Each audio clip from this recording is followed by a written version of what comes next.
എന്തൊക്കെ വിഷയത്തിലെ എങ്ങനെയുണ്ട് ബിസിനസ് ഒക്കെ എങ്ങനെ പോണേ? ആരും ഇല്ലെന്ന് സീരിയസ് ആയിട്ട് എടാ ഞാൻ നടത്തൂലേ. എനിക്ക് ഗ്രോനെ പറ്റി എന്തെങ്കിലും അറിയോ? ഒന്നും അറിയാം. What about stock marketing? ഡിസൈനേഴ്സിനൊന്നും പണിയെടുക്കൂലേ? നിങ്ങൾ ഒറ്റക്ക് പറയാം, എന്തെങ്കിലുമൊക്കെ എക്സ്പാൻഡ് ചെയ്ത് പറയാം. ആദ്യത്തെ അല്ലേ ഡിസൈനേഴ്സിന് പണി കൊടുക്കാന്ന് പറഞ്ഞാല് എടാ പേ ഇല്ലപ്പോ എന്ത് ഡിസൈനേഴ്സിന്?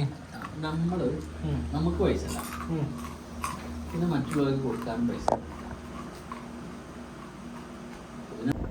ഇത് അക്കാലത്ത് അറേബ്യൻ കാലത്തിന്റെ ഒരു ഇമേജ് നോക്കുക. ഹിസ്റ്ററിക്കൽ ആയിട്ടുള്ള പോസ്റ്ററാണ്.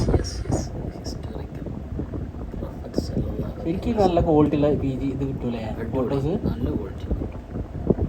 അപ്പൊ എല്ലാവരും ഇതിൽ നിന്ന് എടുത്താൽ മതിട്ടോ സാധനം. ഇതാരും കാണില്ല, ഇതെനിക്ക് കൊണ്ടുപോയി ഡിലീറ്റ് ആക്കാണ്ടല്ലേ. ഒരു ബിസിനസ്സിനെ കുറിച്ച് എന്നോട് സംസാരിക്കുകയാണെങ്കിൽ ഒരു ബിസിനസ് എങ്ങനെ തുടങ്ങാം, എന്തൊക്കെ വേണം ഒരു ബിസിനസ്സിന്? പൈസ മാത്രം മതിയോ? പൈസ ഉണ്ടെങ്കിലും പൈസ നിൽക്കുന്ന ഒരു സംഘമുണ്ട്. ഞാൻ എപ്പോഴും സംസാരിക്കാൻ വിചാരിക്കുന്ന വിഷയമാണ്. പൈസ നിൽക്കൂല പറഞ്ഞ് നമ്മളെ ദൂരത്തിൻ്റെ പ്രശ്നമാണോ? പൈസ കൈമ നിൽക്കൂലല്ലോ പറയുന്നത്. പൈസ കൈമേൽ നിൽക്കൂല എന്നല്ല, പൈസ കൊണ്ടൊന്നും ആവില്ല. നമ്മൾ തുടങ്ങുമ്പോൾ നമ്മളെ കയ്യിൽ പൈസ ഉണ്ട്, ഒക്കെ ഉണ്ട്. പക്ഷെ നമുക്കൊരു ഇതൊരു വേറെ പേരാണ്. സെറ്റാണ്, സെറ്റാകുന്ന വരെ ഒരു ഭ്രാന്ത ബിസിനസ്.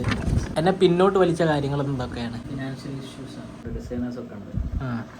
ഇത് അന്നപ്പോൾ എന്തിനാ ഇത് ചെയ്യണേ? ഇതെന്തിനാ ഈ ചെയ്യണത്? അന്നപ്പോൾ ഇത് ചെയ്യുന്നൊന്നുമില്ല, ഈ സമയത്ത് എനിക്ക് ചെയ്യണമെന്ന് തോന്നി.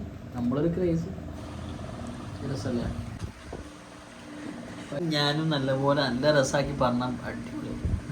ഒരു ബിസിനെ പറ്റി നമ്മൾ പറയും, കുറച്ച് ബിസിനെ പറ്റി പറയാനുള്ള മാസ്റ്ററാണ്. ഭ്രാന്ത് പിടിക്കും, പച്ച പറഞ്ഞ ഭ്രാന്ത് ഒക്കെ എടുത്തിട്ട് പോകാൻ തോന്നി.